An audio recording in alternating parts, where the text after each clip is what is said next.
Yeah, I just installed the starter X remote starter on my 2020 Nissan Rogue. Yes.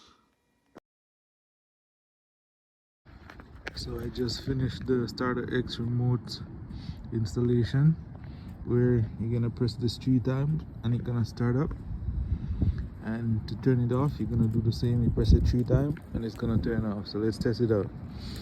So 1, 2, 3.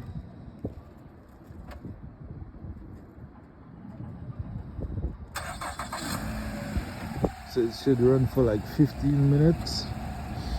It's gonna run, and then the indicator is gonna like flash like every few seconds while it's running. And then to turn it off, it's the same thing, like 1, 2, 3.